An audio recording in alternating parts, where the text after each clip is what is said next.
en n dimensiones o en p dimensiones. Entonces tomen esa definición, si les parece mejor, esa definición, y adóptenla. Pero adopten una definición. Bueno, nosotros decimos, la definición Riemann de la integración es esta. Estamos, digamos, en un objeto que no sabemos su valor, pero sí sabemos que está acotado. 3. Por ejemplo, es como si 10, yo dijera, hay un objeto 6, entre 1 y 3. Hay un objeto entre 1 y 3. Sí. El principio de elección dice que hay un objeto entre 1 y 3. Es más, dice que hay un objeto A sub 1, A sub 2 y 3. Es más, dice que hay un objeto A sub 1, A sub 2, A sub 3, hasta A sub n. Ahora, esto es así se piensa la integración, siempre, siempre. De este lado y de este lado, es decir, por mayor y menor, ahí hay diferencias según los distintos modelos de integración que uno considere. Pero la idea siempre es esta. Entre 1 y 3, ¿quiénes están? Y están infinitos números. Están infinitos números. Pero ¿quién está, por ejemplo? Y está el 2,7, está el 2,9, está el 2,25. Pero también está entre 1 y 3, por ejemplo, la integral entre, supongamos, entre 1 y 2 de, supongamos, 1 sobre x diferencial x. Está, bueno, y hagamos la cuenta. Si uno dice logaritmo natural de x. Bueno, logaritmo natural de x. Acá nos queda logaritmo natural de 2 menos logaritmo natural de 1. Logaritmo natural de 1 es 0. Logaritmo natural de 2 está entre 1 y 3. Sí, está entre 1 y 3. Es un valor. Es un valor. Es un valor de esta. Si yo cambio y ahora digo entre 1 y 2,9, tengo otro valor. Tengo metido ahí otro real. Y si en lugar de 2 fuese, no sé, fuese 1,027, bueno, tendría otro valor. Y así sucesivamente. El problema es que esto siempre está oscilando entre 1 y 3. No es igual al valor que nosotros reconocemos como valor de la integral, sino que en realidad nos da dos cotas entre las cuales ese valor varía. Esa es la idea central de la integración, la variación. Por eso se llaman funciones de variación acotada. A las funciones a las funciones integrables también se les llama, pongan así como definición también, funciones de variación acotada. Funciones de variación acotada. Bueno, las funciones de variación acotada son también funciones integrables que se dan justamente implicando el hecho de la acotación previa. Yo digo como inicio del juego, ¿no? Como en el truco, uno pone todas las reglas. Después, si el tipo se equivoca, perdió. Directamente perdió. Bueno, acá pasa lo mismo. Yo pongo las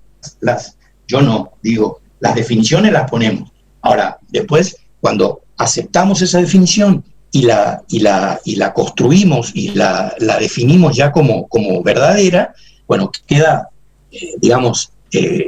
fija y se construye, se establece como una verdad, digamos, una verdad independiente de quién la haya dicho y de cuándo haya surgido. Es una verdad, en realidad, eterna, digamos, ¿no? Es decir, la integral de Riemann va a valer ahora y va a valer también dentro de 5.000 años, digamos, ¿no? Y si algún sumerio o acadio hubiese hecho alguna cuenta con una integral, bueno, esa es la misma que llega a nosotros. Entonces, esas definiciones, es decir, estos conceptos que son, digamos, los que sustentan la idea, no pueden no conocerse, digamos, ¿no? Después uno a lo mejor, es cierto que la técnica a veces nos lleva a lo mejor a cometer errores, pero como siempre digo, eso en realidad es maquinaria, o sea, eso es maquinaria, o sea, pura tecnología, digamos. Eso se puede aprender. Lo que no se puede aprender, en el sentido, lo que no se puede aprender cuando uno hace el esfuerzo y no lo logra, es grave, digamos, es esta conceptualización.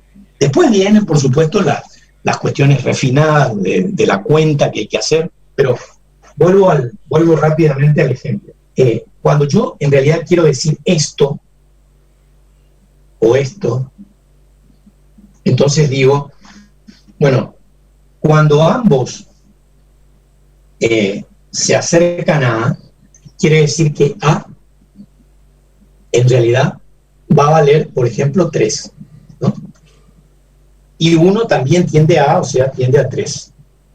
De modo que aquí ya claramente elegí, es decir, produje una cortadura de Dedekind, produje una cortadura y apareció el primer número real. O sea, apareció la primer primitiva, digamos, ¿no? Supongamos, acá en realidad es una integral definida, es un número. Si esto fuese una integral simple, digamos, de las que ustedes conocen, esto es un número. En consecuencia, es un real. Generamos un número real cuando, digamos, decimos que la función, acá por ejemplo, esta función es integrable, salvo en x0, donde no es integrable. Esta no es integrable en todo real, no. Y nada que se parezca a esto, digamos, x a la p, tiene en realidad un polo en x igual a 0, de un polo, explota todo en x igual a 0. Por ejemplo, esta integral, por ejemplo, seno de 1 sobre x a la p. Por supuesto, explota todo en x igual a 0. La función es integrable, sí, es integrable Riemann en todo R, salvo en 0. Si yo excluyo el 0, específicamente del dominio, entonces sí. Pero entonces la integral existe a veces y a veces no. Sí, es cierto. Por eso, la integral de Riemann tiene estas dificultades. A veces existe y a veces no. Por eso es que tenemos que pedirle a la función que vamos a integrar que cumpla determinada condición a efectos de superar estos problemas de indeterminación. Por eso le pedimos que sea integrable. O sea, que sea desarrollable en serie de Fourier, que eventualmente podría tener un número finito de discontinuidades y uno podría desarrollar la integral, digamos, si la función, esto se extiende para todos los casos, ¿no? Si la función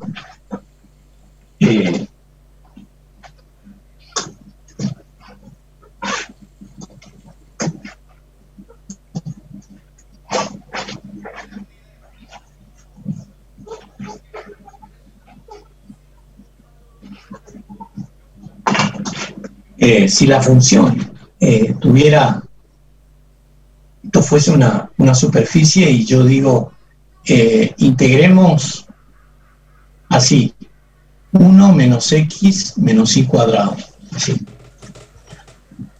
Bueno, por supuesto, esto tiene un problema ahí. Ahí. Hay un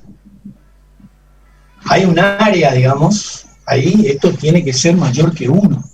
Tiene que ser mayor que 1, rigurosamente, para que esta integral se pueda hacer. Es decir, que la función 1 sobre 1 menos x al cuadrado menos y cuadrado, en realidad pertenece a un R en el que yo excluí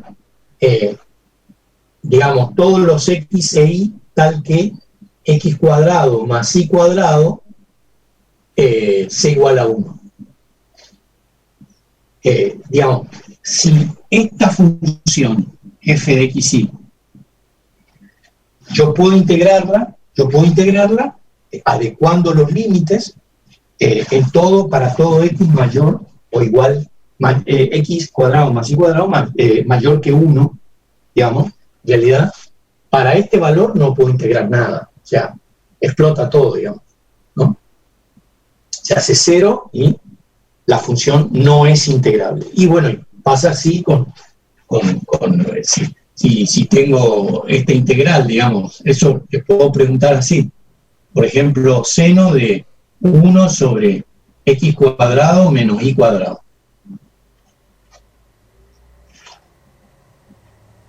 Si x es igual a y, esto es 1 sobre 0, que es infinito, seno de infinito, infinito, 1 sobre infinito, 0.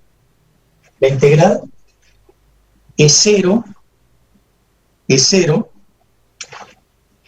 para todo par x y, tal que x sea igual a y. Si x es igual a y, entonces la integral es nula. Esto vale 0 para todo x igual a y. Eso quiero que analicen, ¿no? Yo les doy un integrando y ustedes me dicen, ¿a dónde existe la integral? Y si existe, ¿cómo hago para calcularla? Digamos, ¿no? Yo tengo una integral así, o tengo, no sé, pensemos en otra integral, supongamos, ¿no?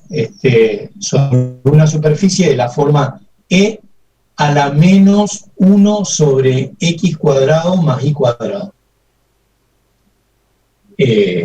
Por diferencial x, diferencial y. ¿Existe la integral esa o no? No sé qué piensan ustedes.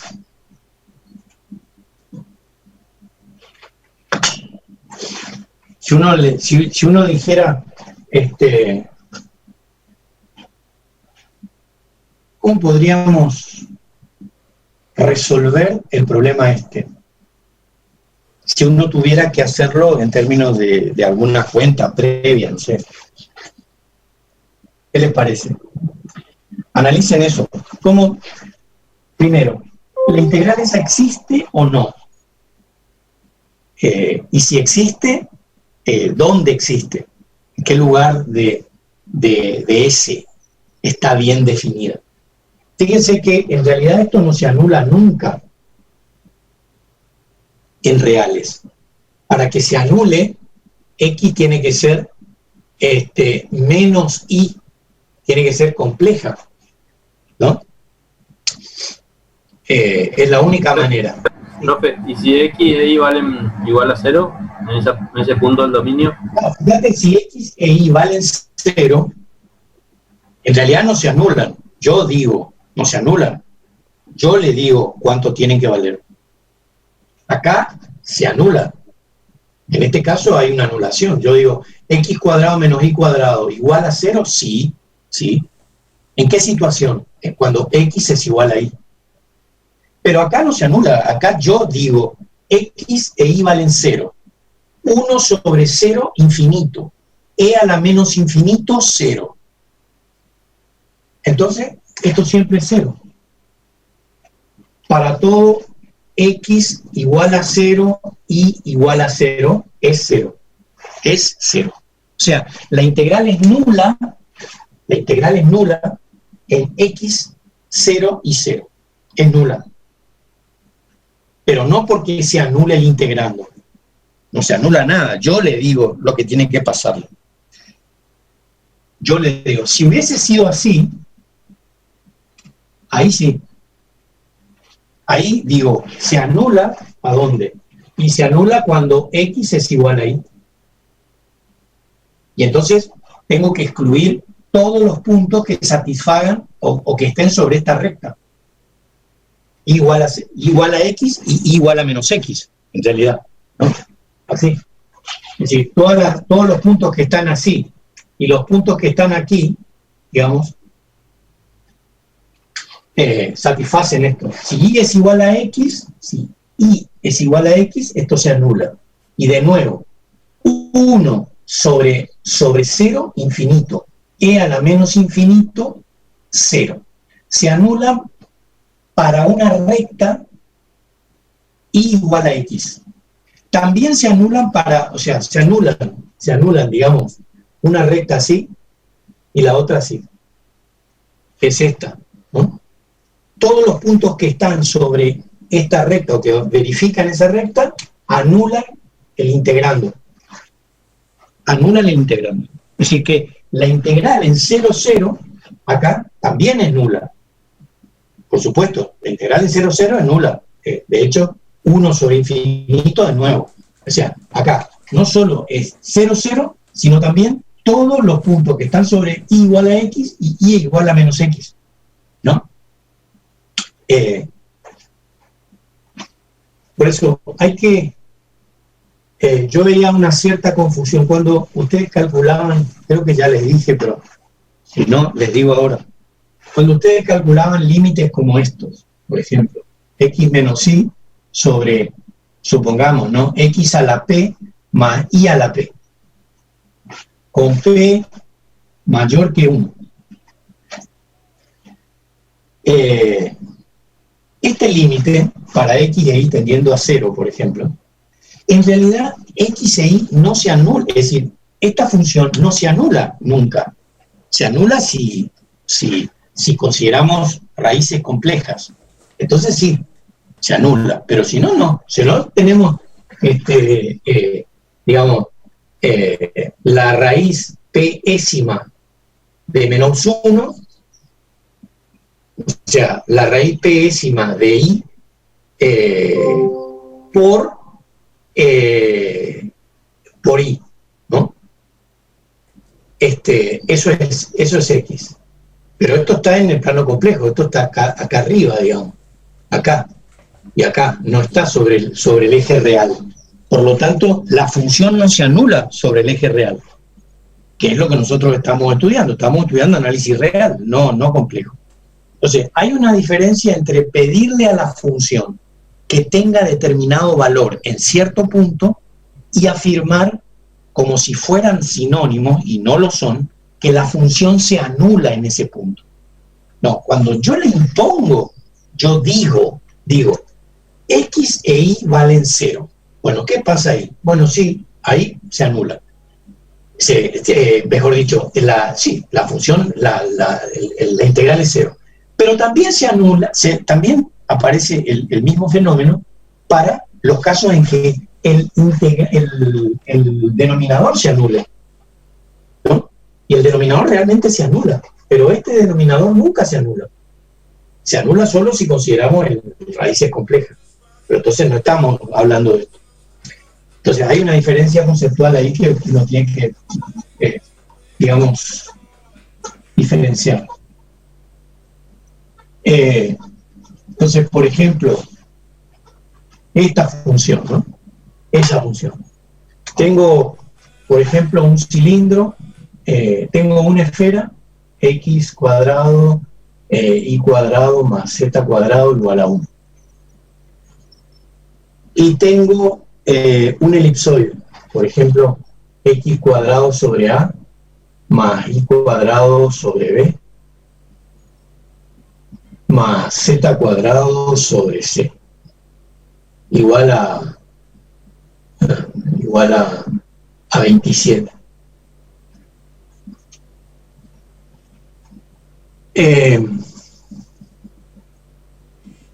Entonces, Uno, bueno, primero divide todo por 27 para que toque, y después comienza a resolver el problema, ¿no? Resolver el problema, hay un problema ahí de dos ecuaciones, en las que uno puede, por ejemplo, despejar z, por ejemplo, de la primera, 1 menos x cuadrado menos y cuadrado,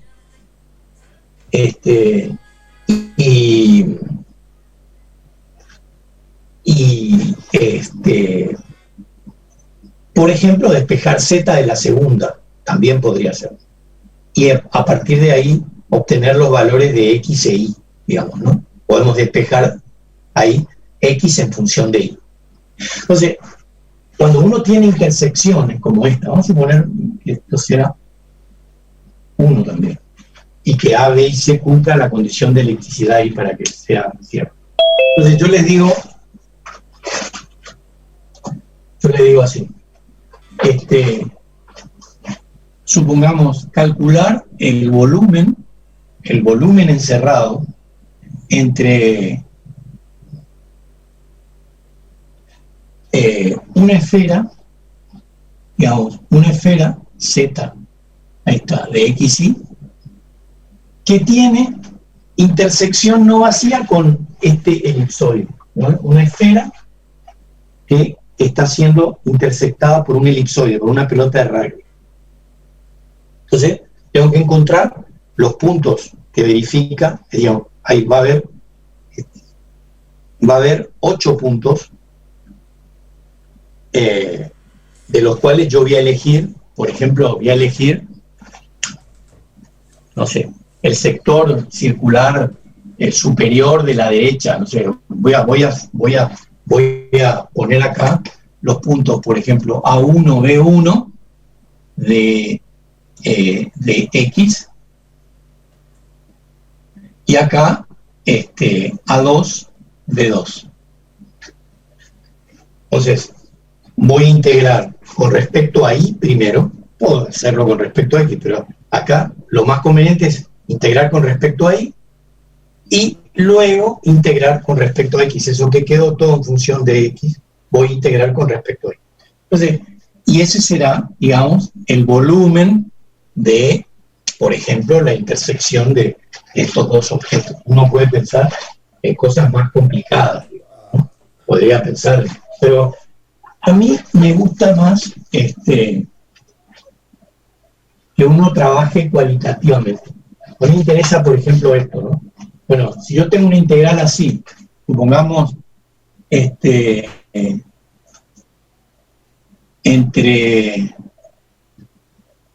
A y B, entre C y D, esta integral, ¿para qué valores de X e Y esta integral existe? La pregunta sería, ¿para qué valores de X e Y existe Y, ¿no? ¿Y cuáles serían los límites adecuados para su cálculo? Este problema, así. Es decir, no hay que resolver nada, hay que hacer la cuenta, es decir, el problema consiste en ver, ya vimos que se anula para la relación, digamos, esto se anula, tenemos que sacar R2 de el par XY tal que X cuadrado más Y cuadrado igual a 1, ¿no? Todos los puntos de R2 que están fuera, digamos, o sea, que no coinciden, digamos, con esta definición, son aquellos en donde la integral existe, en los otros no. Entonces, en este lugar no existe. Entonces, a partir de aquí, si uno le da valores, esto es un círculo, ¿no? Una circunferencia, es una circunferencia. Entonces, digamos, uno le da valores a X e Y, grafica la circunferencia, y a partir de ahí va a tener una clara idea de cómo pueden establecerse los límites para que no coincidan con este valor, que no coincidan con ningún punto de la circunferencia en donde la integral se anule, porque justamente el problema acá, y es de lo que hablamos recién respecto de las funciones integrables, cuando uno dice f de x y, diferencial x, diferencial y, integral entre a y b, entre c y d, supongamos así, ¿no? Bueno, la idea es que esto es integrable en el sentido de que los límites han sido adecuadamente elegidos de modo tal que no coincidan con la región en donde la integral sufre algún tipo de colapso. ¿Eh?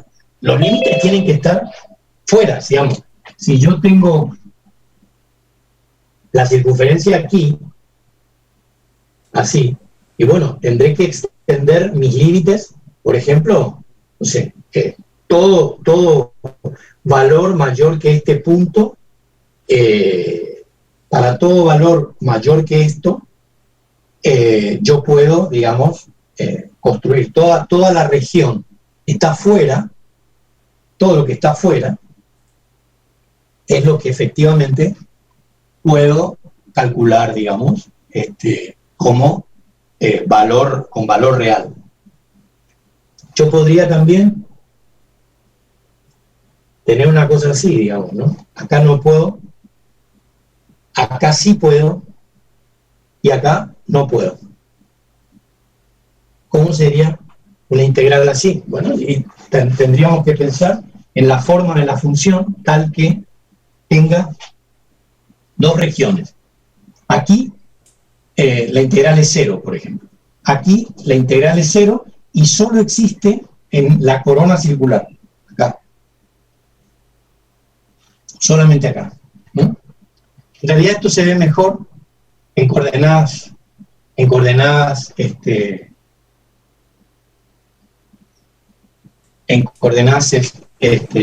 polares, ¿no? En coordenadas polares,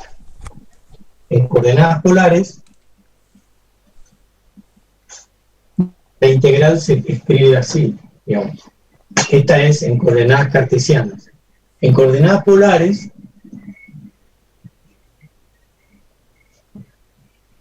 A2, B2 es R cuadrado por F de R tita. Entonces uno puede, a lo mejor pasando a coordenadas polares, ¿cuáles son las coordenadas polares? X igual a R por el coseno de tita igual a R por el seno de tita. Si uno hace la cuenta aquí, entonces le va a quedar todo en función de R y tita, y esto va a cambiar de la siguiente forma. O sea, el cambio de variables es la otra. Teníamos el teorema de Fubini y el teorema de cambio de variables. El teorema de cambio de variables, A1, B1, A2, B2. Teorema de Fubini, como ya vamos a poner algunas especificaciones aquí, para que se vayan algunas cosas que son completamente, se pueden extender a 3 dimensiones y a n dimensiones. Entonces, la integral que definimos, con todo lo dicho anteriormente, A1, B1, A2, B2, f de x, y, esta es la integral. Esto es un volumen, si lo miramos correctamente, en realidad estamos calculando un volumen. El cambio de variables sobreviene así, ¿no? Van a cambiar los límites de integración, las nuevas variables se van a escribir así, Y aquí voy a tener f de xi1, xi2 por el jacobiano de xi, xi1, xi2. Este es el teorema del cambio de variables, que en realidad se puede escribir así. La parte de arriba no se ve muy bien, no se ve bien la parte de arriba. Ah, no se ven. ¿Podría escribir más abajo o subir la cámara un poquito? Y no, voy a escribir más abajo. Decíamos, eso me ayuda a escribir esto. Yo quiero pasar de una representación, por ejemplo, de la representación de las X chiquitas a las grandes, o al revés, ¿no? Entonces, para pasar de la representación, digamos, X chica a la representación X grande, voy a tener así. Jacobiano es la transformación por esta otra. Esta es la matriz jacobiana que nos permite pasar, digamos, de una situación a otra. Y, por supuesto, el elemento de volumen en X,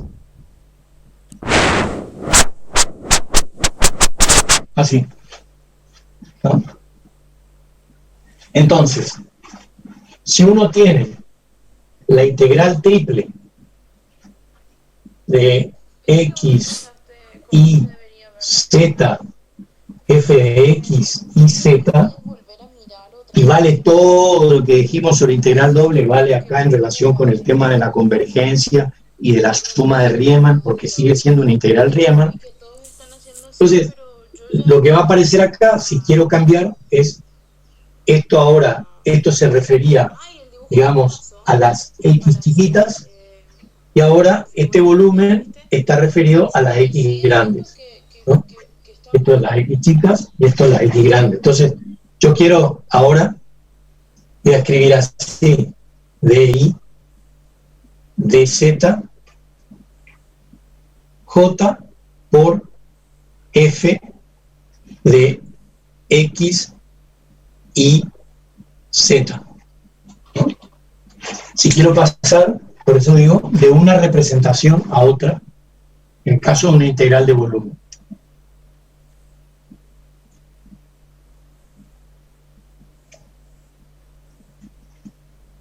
En el caso de una integral de área, es un poco más difícil. Necesitamos algunos conceptos que todavía no vimos. Pero para el caso de una integral de volumen, el volumen se va a transformar de esta manera, utilizando el jacobiano. Entonces, cualquier cosa que usemos, digamos, cualquier cosa, digo, algunas de las cuestiones que nos interesan siempre en relación con mecánica del continuo.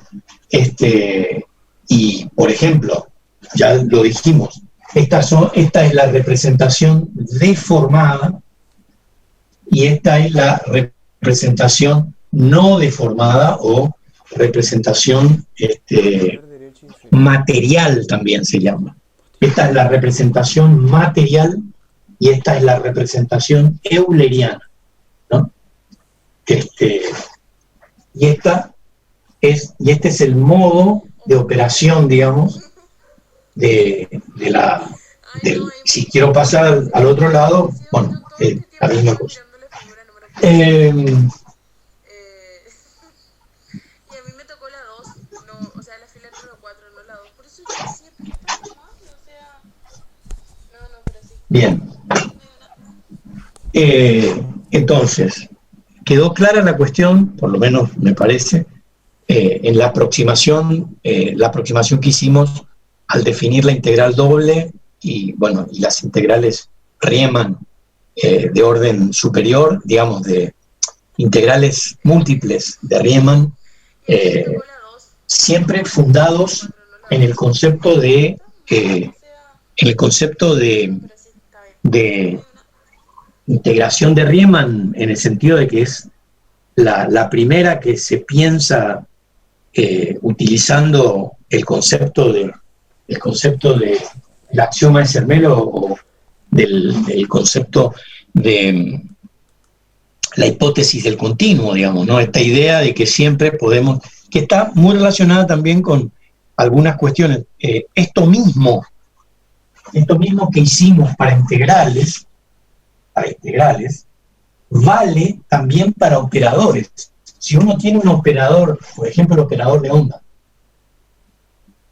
uno, de la misma manera que obró en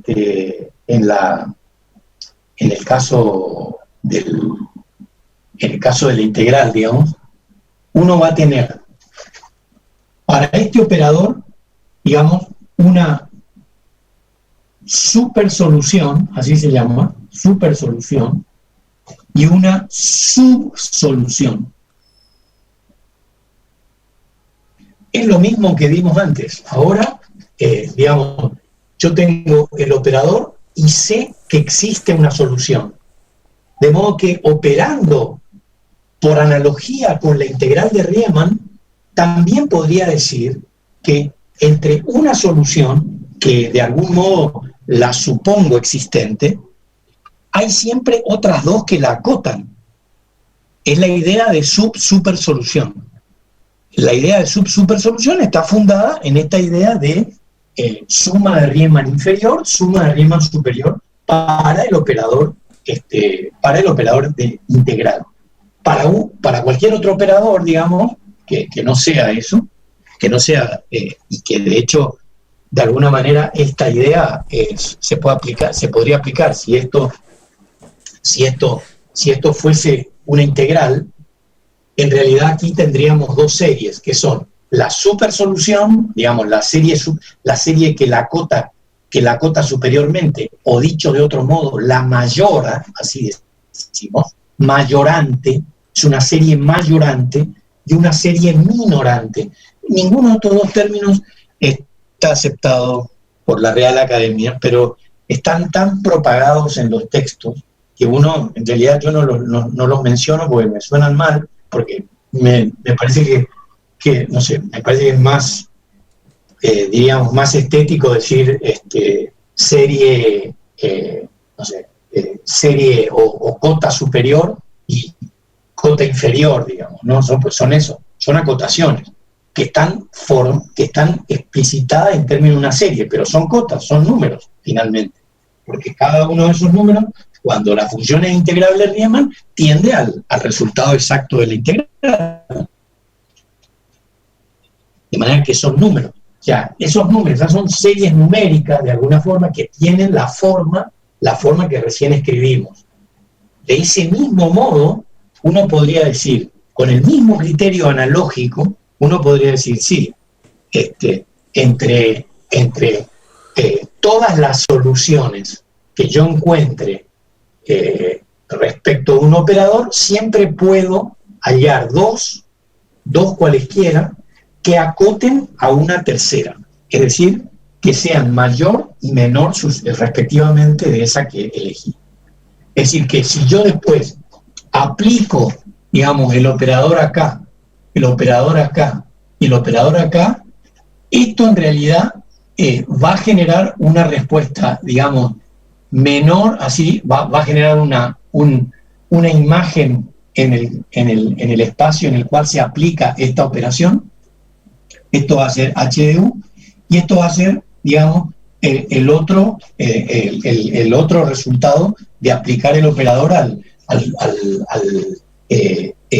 la supersolución, en ese caso, o a la integral. Digamos, siempre voy a tener esta relación, siempre va a haber, no nos escapamos de esta idea, ¿no? De que siempre tenemos una función que puede estar acotada por otras dos, ¿no? Por supuesto que la hipótesis, el sustrato, digamos, del concepto es que la función tiene que cumplir determinada condición. Por eso digo, si la función de alguna manera no sé, por ejemplo, U del 0 es infinito, bueno, está claro que acá no hay super solución. La función acá no está acotada, pero sí puedo, de alguna manera, eliminar esto, es decir, redefinir el dominio, y entonces decir, bueno, una vez redefinido el dominio, digo, la zona de convergencia, si esta es la región donde las cosas están mal, bueno, la región de convergencia será todo lo exterior, ¿no? Será todo lo exterior. Esto en realidad es muy simple, siempre apoyados, repito, en la idea de el tercero incluido entre otros dos. La hipótesis de un continuo, el axioma. ¿Cómo? Profe, le voy a hacer una consulta. ¿En qué momento el jacobiano, o mejor dicho, a través de qué teorema el jacobiano es utilizado en esto que explicaba hace un rato de la conversión de la X chica a la X grande?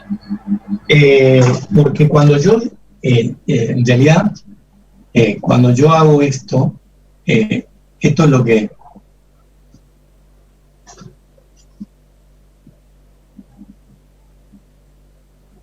Así es, ¿no?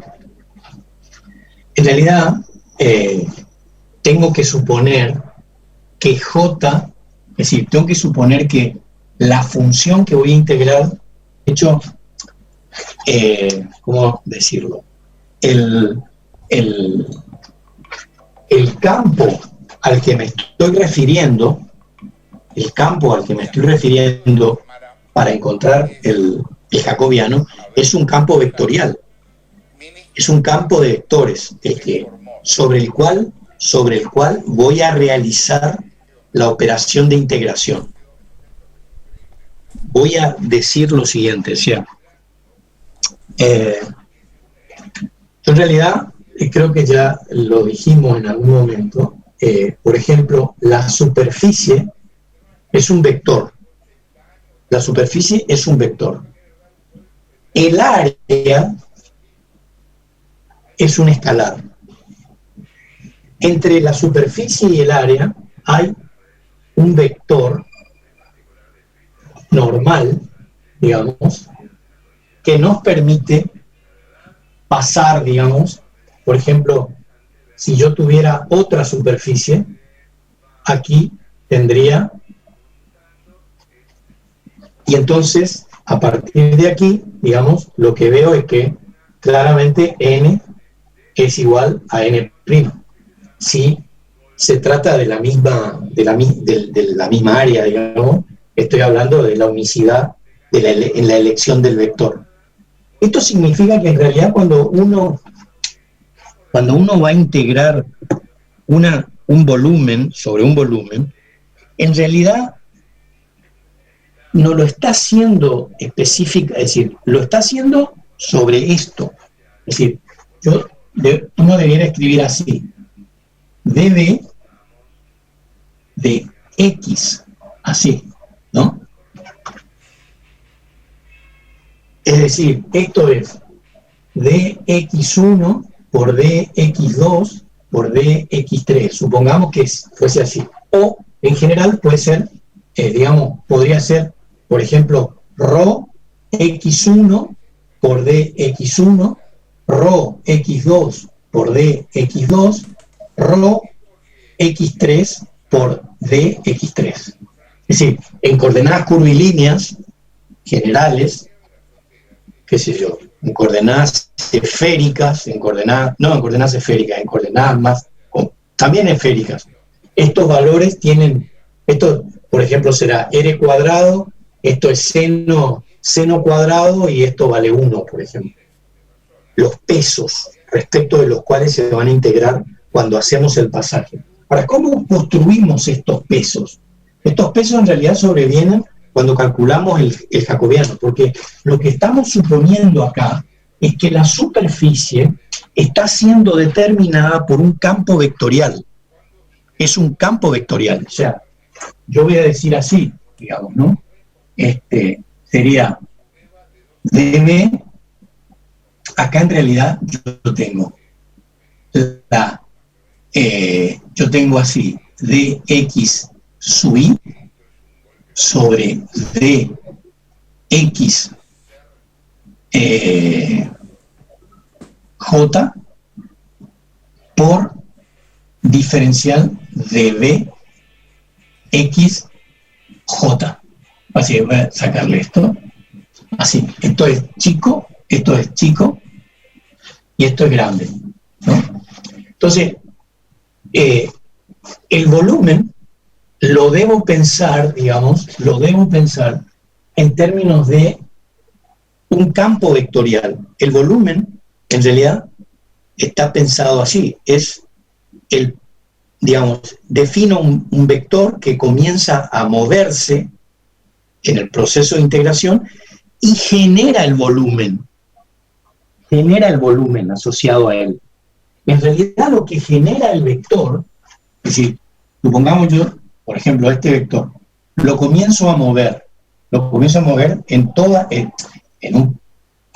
fijo un punto y comienzo a moverlo. ¿Qué es lo que voy a generar? Lo que genero en realidad es una superficie limitadora. Fíjense que si yo tengo un vector, no lo puedo hacer acá. Necesito que, digamos, como si fuera un pincel y un material que está alrededor del pincel. Cuando yo comienzo a mover el pincel en todas direcciones, lo que termino es pintando el interior de un objeto que limita el volumen. Es decir, el volumen siempre está dado en términos de la superficie limitadora que lo genera. Es decir, cuando uno dice el volumen en R3, o sea, un volumen infinito, en realidad tampoco es cierto en un sentido estricto, porque yo digo, bueno, en infinito el volumen es 0, por ejemplo. Yo le tengo que poner alguna condición para que ese campo genere, aún en infinito, una superficie limitadora que sea calculable, digamos, una superficie limitadora, diríamos, acotada y compacta, ¿no? Entonces, el concepto de volumen es, pues yo tengo el concepto, es decir, el concepto de volumen es que si yo tengo R3, a lo mejor esto explica mejor, R3 se aplica en S2. Es decir, R3 se aplica en la superficie limitadora. O sea, para que exista volumen, necesitamos de manera única la generación de una superficie limitadora.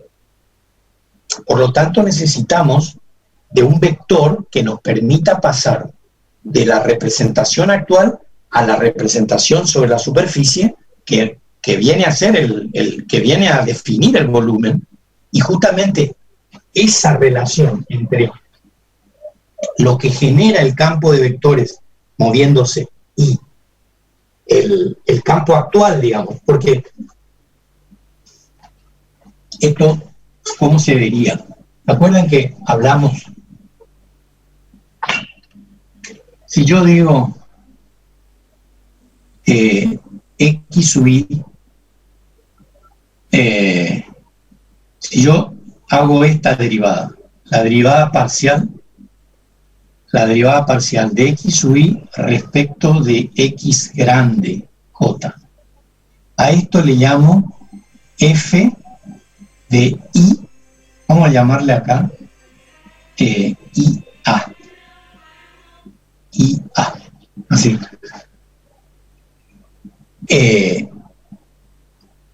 Este es el llamado tensor gradiente, ¿no? Que, por supuesto, el tensor gradiente, si yo ahora, digamos, quisiera hallar el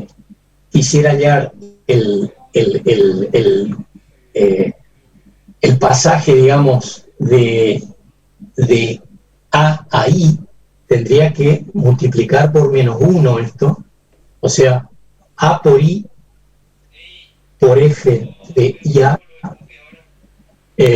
igual, esto es igual a I, a la delta de Kronecker, digamos, ¿no?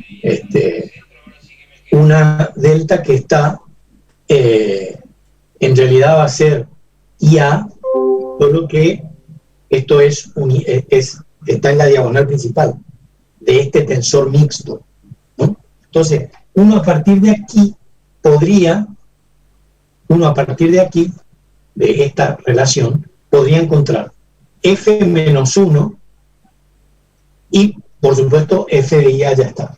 Entonces, el volumen, digamos, el diferencial de volumen se va a definir como, en realidad, el determinante de F sub IA.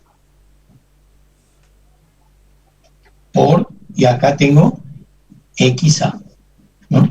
Esto es, en realidad, perdón, DDA. DDA. El volumen en A, esto es DDI, digamos, el volumen en I, el volumen según el campo deformado, digamos, ¿no? Ahora, esto se puede mostrar, esto en realidad es J. Esto es la derivada, el elemento que vimos en la clase pasada, la matriz jacobiana, es esto, es el determinante, esto es el jacobiano de la transformación de A a I.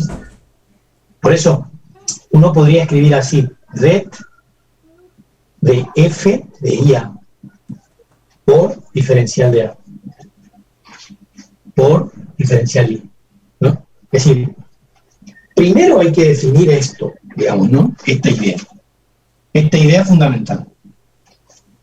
La idea de que para pasar, digamos, uno ahí de acá, ¿qué es lo que tiene? Así, ¿no? Dx sub I va a ser F de IA por dxa, ¿no? Si uno, digamos, multiplica esto por 3, digamos, es decir, eleva al cubo, eleva todo esto al cubo, lo que va a encontrar después de la cuenta es que de este lado tiene el volumen chiquito y de este lado tiene el jacobiano, que es, voy a escribir de manera redundante, el jacobiano es F de IA por el volumen en A. Surge de considerar esta relación, la relación que existe entre un sistema de coordenadas y otro. Todo parte, si uno no se acuerda, digamos, de lo que tiene que acordarse siempre es de la relación esta. Las X chicas, ¿cómo se relacionan con las X grandes? Se relacionan así. A partir de ahí. Entonces, a partir de aquí, si yo quiero calcular el volumen, voy a calcular a través de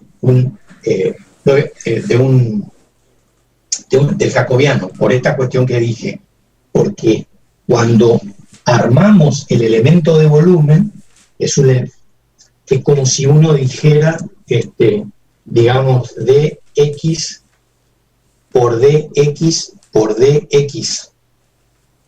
Entonces, ese elemento de volumen, si yo multiplico f sub IA por dxa, f sub I v por dxv y f sub IC por dxc, cuando hago la cuenta, esa cuenta larguísima, lo que voy a tener, de un lado voy a tener un volumen, el volumen chiquitito, y del otro lado voy a tener la matriz jacobiana asociada al tensor deformado respecto del no deformado. O sea que me va a quedar así, digamos, como recién decíamos, xi j de b de a, digamos, o de b grande, así. X sub i, esto es x chica y esto es x grande, ¿no? Este es el volumen en A, este es el volumen en X. La matriz jacobiana, uno la asume, eso es muy importante. La matriz jacobiana es no singular. O sea, aquí naturalmente estamos yendo hacia una integral Riemann. De nuevo, en realidad estoy con Ruffini, el teorema de cambio de variables de Fubini, el teorema de Fubini, así se llama, el de cambio de variables, opera sobre esa realidad. O sea, sobre el hecho de que si f es diferenciable, cuando uno hace el teorema de Fubini y el teorema de cambio de variables posteriormente en 3, en 4 o en n dimensiones, siempre va a aparecer el jacobiano porque está dándonos la relación que existe entre, yo llamo así, digamos, uno podría llamar, supongamos, entre esto que es lo deformado respecto de lo no deformado, por ejemplo, X o A, ¿no?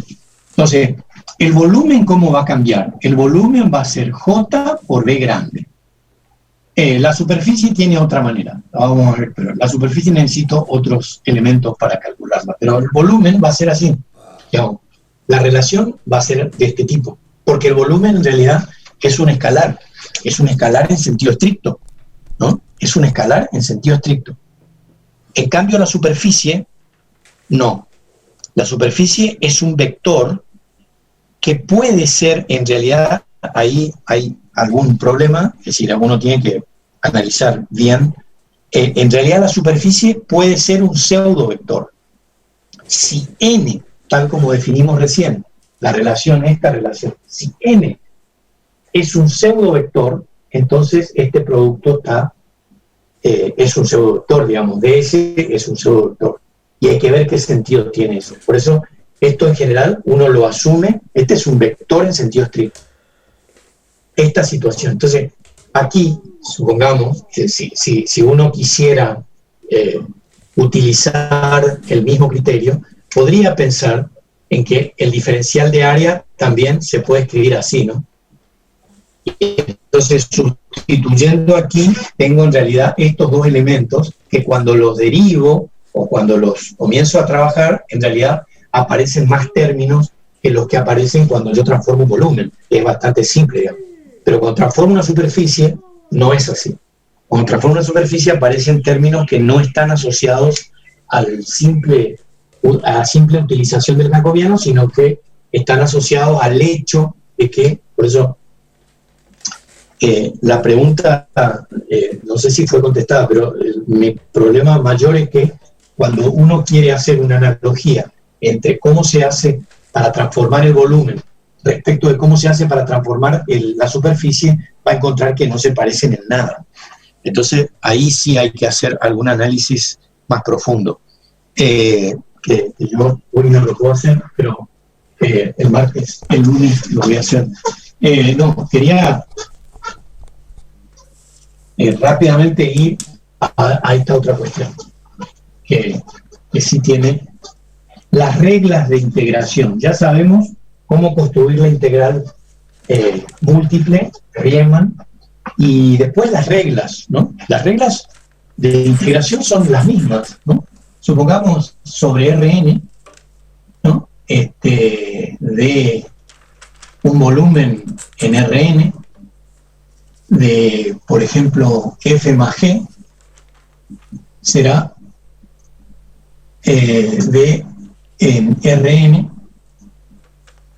de F más Rn de Rn más G. Es decir, que goza de la propiedad distributiva, goza de la propiedad. Si esto fuese así, por ejemplo, A por B, aquí tendríamos A y aquí tendríamos B, ¿no? Y si A y B fuesen constantes, tendrían que estar fuera del signo integral. Es decir, que satisfacen todas las las condiciones naturales, digamos, de un integral en R, digamos, sobre R. Y bueno, y esto vale para todo, ¿no? Uno puede poner acá cosas más complicadas, digamos, ¿no? Es decir, sobre Sn, por ejemplo, sobre una variedad Sn, ¿no? Supongamos una esfera de 10 dimensiones. ¿Podemos construir una esfera de 10 dimensiones? Sí, claro. Es decir, el elemento de volumen de una esfera de 10 dimensiones es igual al de una dimensión, solo que ahora tenemos 10 radios. Por supuesto que no podemos dibujarla, pero podemos pensar en una esfera de 10 dimensiones o en un cilindro de 20 dimensiones. Por supuesto que sí. No podemos dibujarlo, pero podemos pensar y podemos construir la integral y podemos obtener un resultado. No podemos saber cómo es eso, en el sentido de no podemos graficarlo, estamos restringidos a 3 dimensiones, nuestra vida y nuestra biología está hecha en 3 dimensiones. De modo que no podemos manejar. Y una cuarta dimensión que en el caso newtoniano, digamos, está desacoplada de las 3, ¿no? Que es el tiempo. Pero, bueno, eso quería mostrar, que uno puede esto trasladar a cualquier situación, ¿no? A situaciones, digamos, en Rn, o sea, un espacio euclidiano n-dimensional, o un espacio de la forma más compleja, digamos. Uno puede decir, bueno, Sn sobre todos los cilindros de la forma H, supongamos, ¿no? Bueno, sí, y sigue valiendo exactamente lo mismo. Así que lo que quiero decir con eso es que en realidad la región de integración no afecta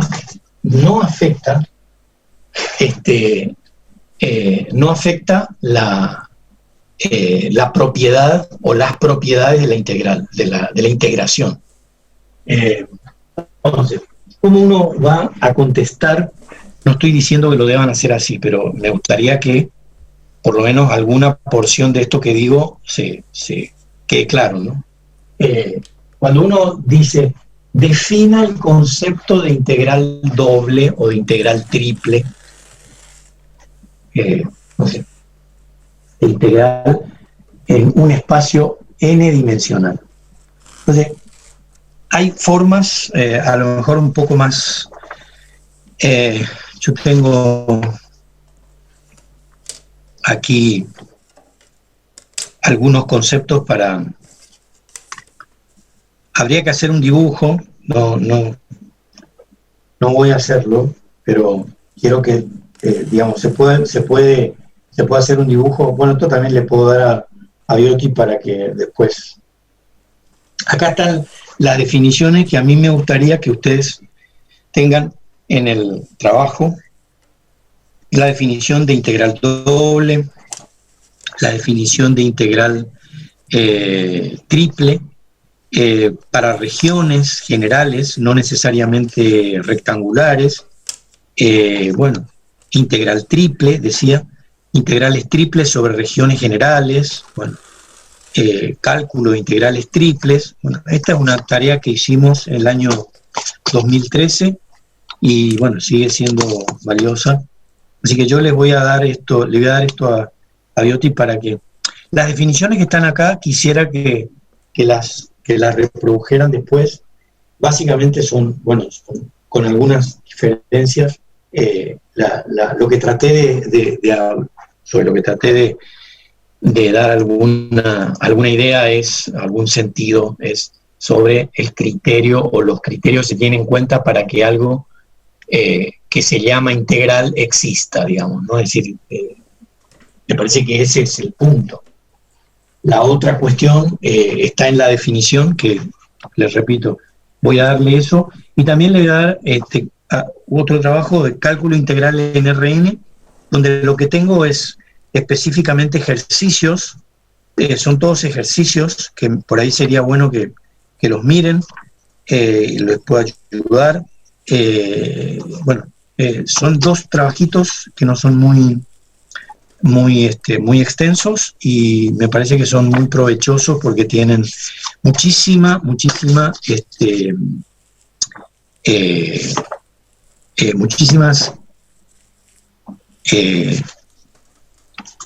trabajos, digamos, aplicaciones que me parece que son interesantes. Entonces, nuestro primer problema hoy a la tarde era esta cuestión, ¿no? Todo en realidad quedó asociado a todo lo que vimos después, quedó asociado a esto, ¿no? Phi de t, psi de t,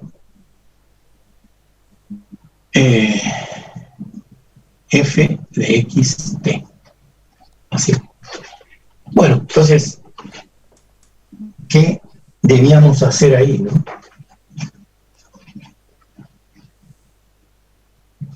Introducimos eso, nos quedaría así. Phi de t, así. Ahora, cuando introducimos ahí, calculamos la derivada convectiva, ¿cómo será? Derivada parcial de f respecto de t, más, cuando derivamos, ahí tenemos Vx por la derivada de f, es decir, esto es, para que todos, por ahí yo utilizo una notación. ¿Se acuerdan que esta era la derivada convectiva? Así, para recordar solamente, ¿cómo era la derivada de la derivada total? O sea, ¿cómo era? Era la derivada de u respecto de t más b por u de xt. Así. Esa era nosotros, unidimensionalmente, en realidad esto es simplemente Vx, esto es la derivada parcial con respecto a x, y esto es lo que está ahí arriba, es decir, es simplemente una... Eso es lo que pasa cuando este operador entra a la integral, digamos, ¿no? Bien, entonces, ¿qué pasa ahora? Bueno,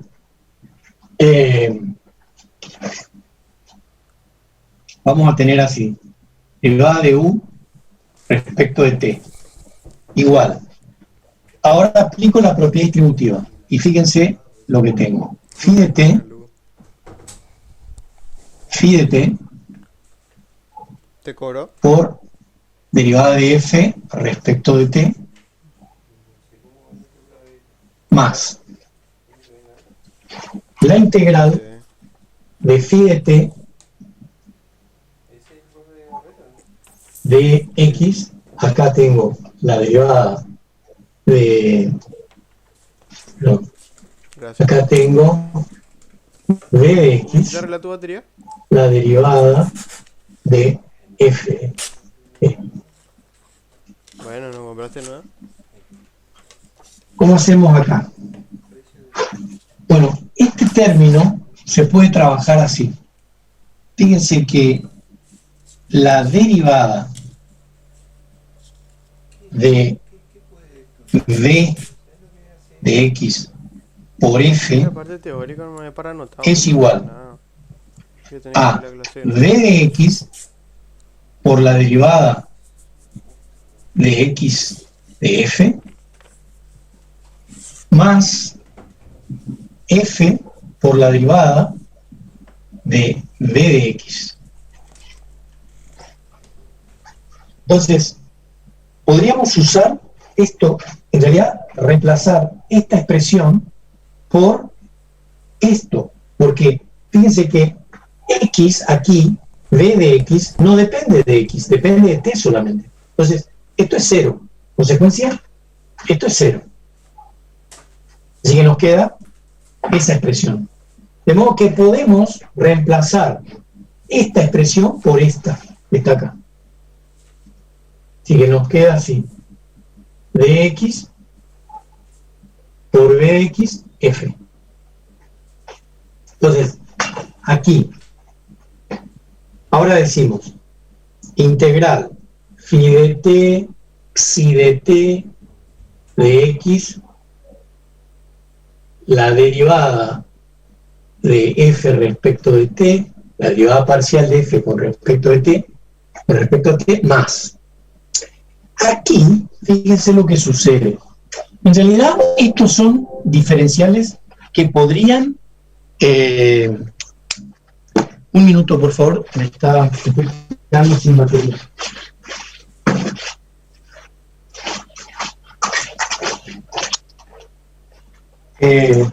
Ahora...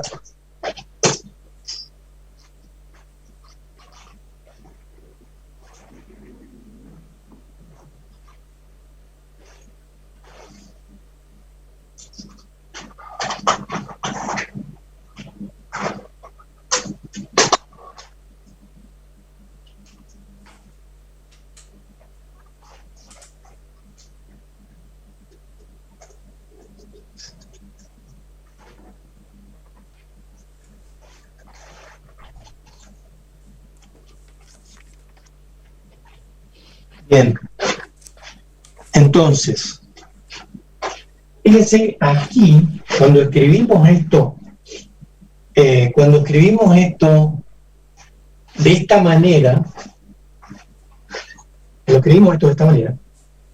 ¿cómo nos queda ese término? Hagámoslo de manera particular, digamos. ¿Cómo nos queda ese término de ahí?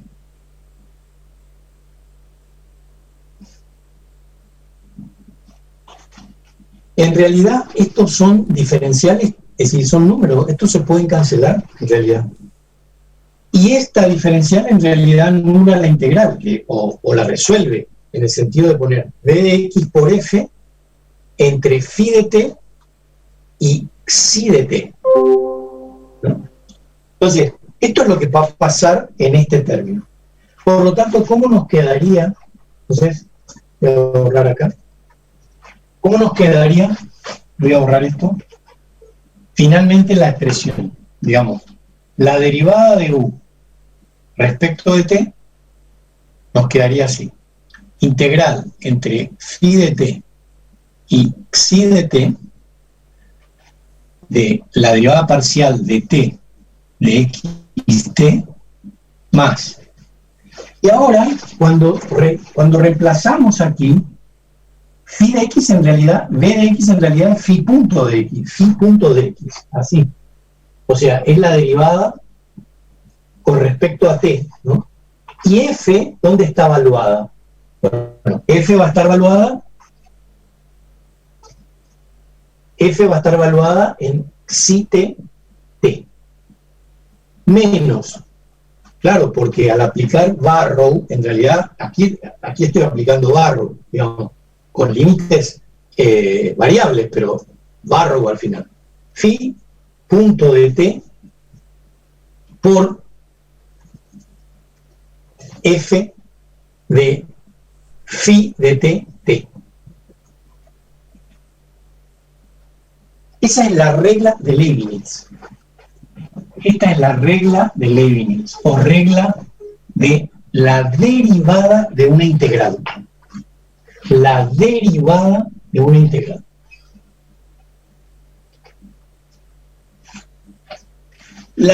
Bueno, por supuesto que no dije, pero está...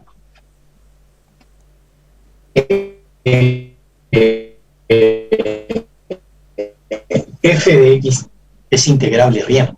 Es integrable Riemann, por lo tanto es diferenciable en términos de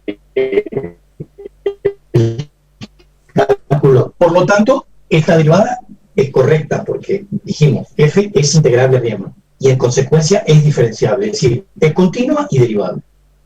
Y luego, la aplicación directa del concepto de derivada convectiva euleriana nos lleva a esta situación. A partir de ahí, se trabaja en realidad con este término, porque este término permanece como está. Cuando aplicamos la propiedad distributiva, nos queda esta integral que se puede transformar, esta integral, que esta se puede transformar en otra de la forma, se llama integración por partes. En realidad es integración por partes, así, ¿no? Siempre va a quedar una expresión de este tipo. Bueno, esto es en realidad la derivada con respecto a x, así está bien escrito. Entonces, esto es, de algún modo, tenemos la integración Barrow, y entonces lo que está integrándose es b de x por f. O sea, esto es lo que termina integrándose entre phi dt y psi dt. Entonces, finalmente nos queda esto. Por ejemplo, bueno, antes de entrar en esta cuestión, esta es, digamos, la primera, diríamos, la primera construcción cuya generalización nos lleva al teorema de Reynolds y en consecuencia a las leyes de conservación. Digamos, entender cómo funciona. Ahora, esto mismo, digamos, si uno aplica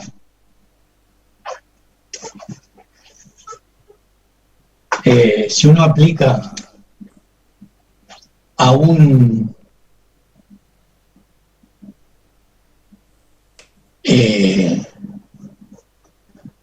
supongamos que uno aplique a un volumen, ¿no? A un volumen. Y esto es, por ejemplo, ρ de xt. Así. O sea, acá. Y como habíamos dicho, esto es la masa, ¿no? Vamos a probar, no ahora, pero vamos a probar que esto se puede escribir así, digamos. Esto en realidad se puede escribir así. Integral de b de t derivada de ρ de x de t más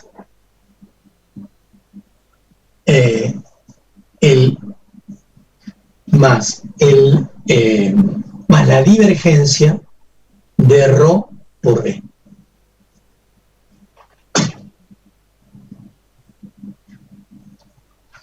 Así.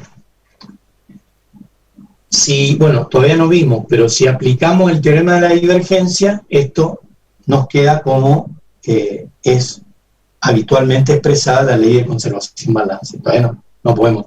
Pero así va a ser en todos los casos. Digamos, yo voy a tener después, para el momentum lineal, la misma situación, por supuesto. Digamos, para el momentum lineal, que lo voy a escribir así. Ρ por V. Vamos a escribir así, por I. Así, ¿no? Así. Entonces, la derivada va a ser, cuando aplico, va a ser V ρ V sub I más ρ V por V.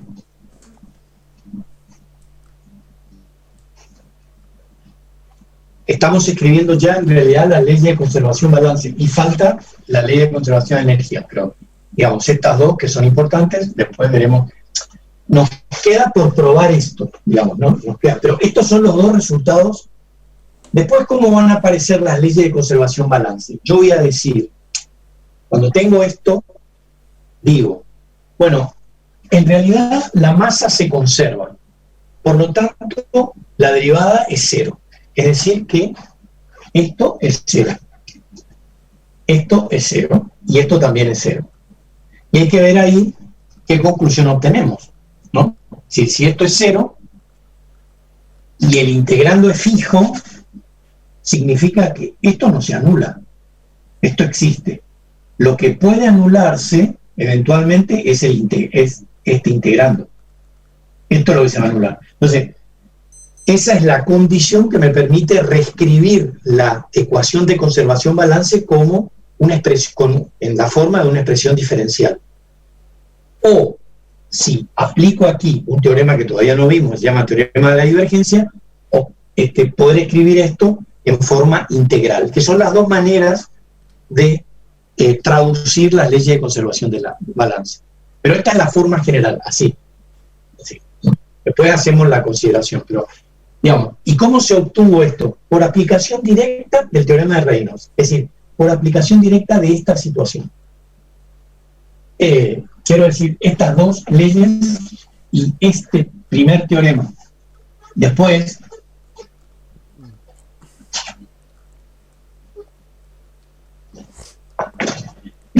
la conservación, digamos, decíamos, el otro punto es este, ¿no? El que sigue sería considerar una superficie, por ejemplo, una superficie cerrada. Vamos a ver que las únicas superficies que sobre las cuales se puede definir algún concepto de integración, que ya lo mencioné, pero lo vuelvo a decir, la integración existe la integración porque la teoría que la sostiene es la llamada teoría de la medida. Teoría de la medida. Siempre integramos respecto de una medida, respecto de un metro, ¿no? O respecto de una unidad que en este caso se representa, por ejemplo, cuando decimos esta integral, esta es la medida, se integra respecto de esta, este elemento que replicado infinitamente en el intervalo considerado, produce el efecto de la aparición de la primitiva. Es decir, en realidad este efecto es el que aparece aquí, es el de replicar, digamos, este elemento diferencial. Por eso si uno escribiera esto de manera diferencial, ¿cómo sería? Sería así, ¿no? F de X, así. Entonces, integro acá entre F0 y F, e integro acá entre X0 y X, por ejemplo, ¿no? Entonces, acá me da F menos F0. Si F0 es 0, tengo F. ¿Y acá qué tengo? Y acá tengo entre X0 y X, diferencial de X, F de X. Bueno, yo acá supongo que al integrar obtendré así. Así, ¿no? Entonces, esto, F0 es 0, así que vamos a poner así. Y esto también así. Vamos a poner 0 a X. Entonces, esto mismo replicamos ahí. O sea, acá yo voy a tener una medida vectorial en realidad, así, ¿no? Y como esto es un vector, pero esto es un escalar, yo acá tengo que tener un vector. Tengo que tener un vector así, ¿no? Entonces, bueno, ¿cómo se verá? Esto les pido que lean algo, si por ahí encuentran. ¿Cómo será esta integral? La aplicación de Reynolds, la aplicación de Leibniz a esta integral, ¿no? A esta integral. Una integral de flujo, ¿no? Y ya se sabe que el diferencial de S se va a definir como, digamos, sobre la superficie que fuese, yo puedo definir un área y un vector que al barrer digamos, o al desplazarse por toda la superficie, la genera. En realidad, cada elemento de área tiene asociado un versor que puede desplazarse por toda ella, generando una medida de integración. La nueva medida de integración ahora es esta. Es una medida de integración. Riemann, por supuesto, pero ahora de tipo vectorial. Esta es la medida, que uno la puede reemplazar, por supuesto que la puede reemplazar por diferencial de A por N, ¿no? Así. Sí, también podría ser, ¿no? Entonces, tendríamos, ahora, ¿cómo funciona esto?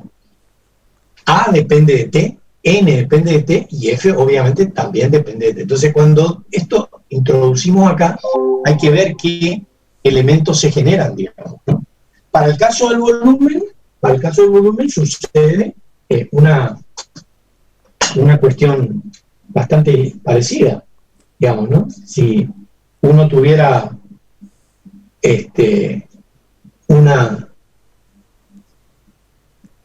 una cosa así, digamos, este es el volumen en 3 dimensiones, y por ejemplo, uno tiene acá, supongamos, ¿no?, un campo escalar, y quiere definir la derivada respecto de este campo escalar. Esto, en realidad, nos va a llevar a una ley de conservación de la variable phi, y esto nos va a llevar a una ley de conservación de f, del vector f. De modo que, de acuerdo a cómo uno produzca la integral de partida, tendrá asociada a ella distintas formas de expresión para las leyes de conservación-balance. Si uno expresa la masa de esta manera, tendrá una forma. Bueno, pero la masa podría expresarse de otras maneras, y sí, uno podría escribir a lo mejor formas más complejas para ρ, digamos, ¿no?, que simplemente expresarla así, darle una forma ρ específicamente, y ver de qué manera, a partir de esa especificidad, se construye, digamos, la ley de conservación asociada. Pero de lo que tiene que quedar absolutamente claro y sin ningún tipo de duda, es que el procedimiento es siempre el mismo. Tengo que definir una variable que yo supongo es interesante para la descripción del problema en función de la variable continua que va a conservarse. La masa total en realidad se escribe en términos de la densidad de masa, ¿no? El momentum total se escribe en función de la densidad de momentum. Entonces, la idea es que si esto se integra y a su vez esto se divide, esto se calcula la derivada total de esta expresión, uno en realidad tendría, y bueno, y eso igualado a cero, porque suponemos que se conserva esta variación, es independiente del tiempo, no independiente, se mantiene constante, digamos, ¿no? Esta derivada es constante. Entonces, esa situación nos lleva al problema de encontrar para cada situación que uno proponga aquí una ley de conservación-balance. Nosotros proponemos esta, pero hay otras teorías del sólido que de pronto pueden proponer otras formas para esto, ¿no? Y analizar a partir de ahí cómo se verán las ecuaciones de conservación-balance, teniendo en mente que eso de algún modo responde a la necesidad del problema que quiero resolver, digamos. Si no es un berrinche de alguien que simplemente quiere complicar la cosa, sino que hay problemas complejos en donde a lo mejor estas son las definiciones clásicas de mecánica del continuo, clásicas. Uno abre cualquier texto, en particular el de Xavier Olivella, Mecánica de Medios Continuos para Ingenieros, y va a encontrar que estas son las definiciones. Y de hecho son siempre más o menos parecidas. Pero lo que me preocupa es que de pronto uno encuentre a lo mejor una definición distinta y suponga que estas leyes no valen. Y en realidad valen siempre. Lo que pasa es que cada una está asociada, digamos, a una forma de elección de, en este caso, de ρ, de P, de L, de lo que fuese. Bien, señores, ha sido una tarde muy productiva. Así que el martes, un ratito, nos encontramos ¿para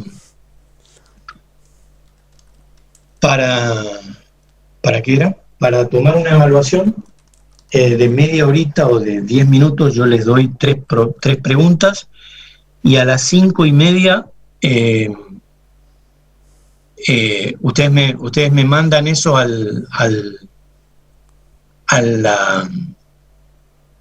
¿cómo se llama?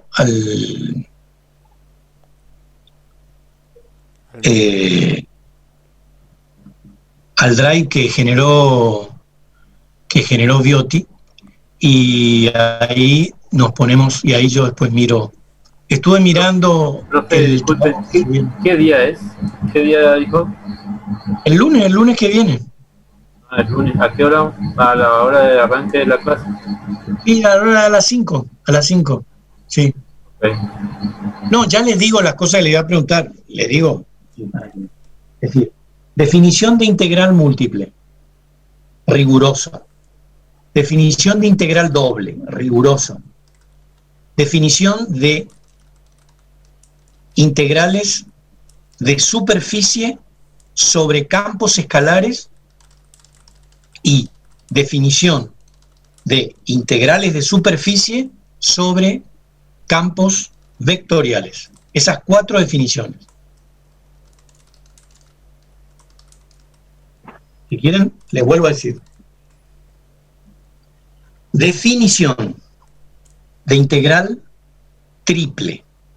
Definición de integral doble. Definición de integral de superficie sobre un campo escalar y definición de integral de superficie sobre un campo vectorial.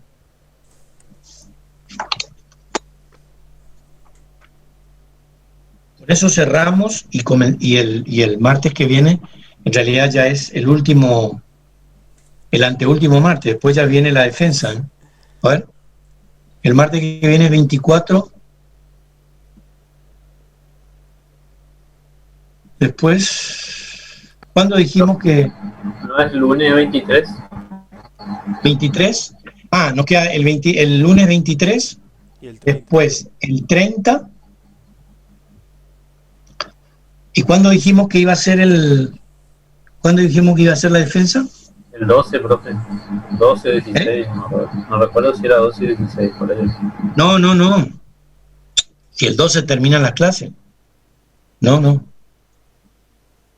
Jamás. El 7 es Jamás. el último. El 7 es el último lunes. Eso puede ser. Ahí sí. El 7. A ver. ¿Qué día cae? Lunes. Es la última A mí, semana. como voy a mirar aquí. Ay. Noviembre. El martes 8. ¿No es cierto? Perdón, el lunes 7. Perdón, disculpen. El lunes 7, claro. Así es. O sea que nos quedan dos. Nos queda el 23 y el 30. Y el martes ya. Nos queda el lunes que viene. 2 lunes nos quedan. Yo voy a analizar la cuestión esta semana y nosotros perdimos 2 clases, una, bueno, las 2 situaciones me parece que fueron porque eran feriados y no sé qué más. Así que una por lo menos voy a darla en un horario nocturno, o sea, a las 20, con la gente que pueda venir. No voy a convocar también un poco mirando lo que el tiempo del cual yo disponga. Ahí sí les pido disculpas porque voy a ser mi autoritario, pero el problema es que no tengo otros horarios para hacer. Entonces va a ser siempre a las 20, de 20 a 22, 22:30, en algún día de la semana que de esta semana o de la otra. Yo diría de la otra más bien, cuando ya terminemos y hagamos una revisión ahí de esta última parte. Hay que estudiar, yo les mandé ahí material para que vean el teorema de la divergencia, el teorema de Stokes y el teorema de Green, los 3 teoremas, fundados en 3, diríamos, 3 identidades que en realidad son cuestiones que no vimos nosotros rápidamente o creo que las mencioné, que se llaman identidades de Green. La primera y la segunda son identidades asociadas a campos escalares y la tercera es la identidad de Green sobre campos vectoriales. Esas 3 identidades dan lugar posteriormente a, digamos, las aplicaciones sucesivas a las teorías de conservación-balance y se utilizan sistemáticamente, ahí el teorema de la divergencia. Así que esas cosas hay que comenzar a mirarlas. Yo voy a hablar el lunes, voy a tratar de concentrarme en lo que resta de integrales de superficie y luego los 2 teoremas fundamentales de la divergencia y de Stokes, mencionar el teorema de Green y luego hacer algo de conservación-balance, porque ya no tenemos más tiempo.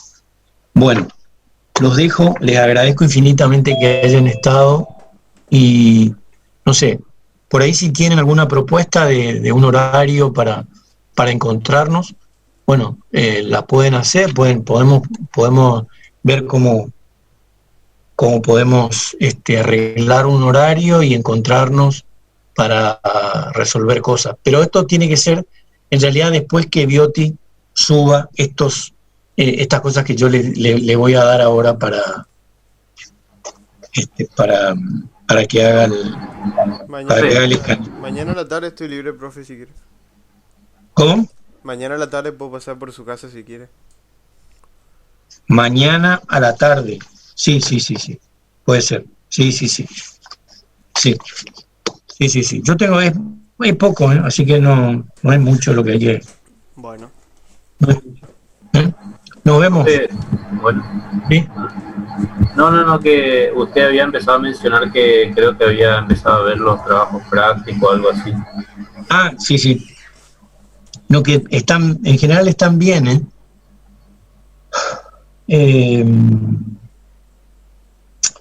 bueno, ahora los voy a mirar, mañana a la mañana voy a mirarlos un ratito. Lo que pasa es que no tenía ahora me pasó Bioti el listado de personas que subió y entonces eso no me exime, no es que no miré porque estaba haciendo otras cosas, pero con ese listado va a ser más fácil poder decir quién hizo y quién no hizo, quién se acercó, ¿no? Pero supongo, yo miré 2 o 3 trabajos nada más y están bien, sí. No hay, están bien, pero no lo de todos, no. Bueno, ahora sí los dejo y que pasen una excelente noche.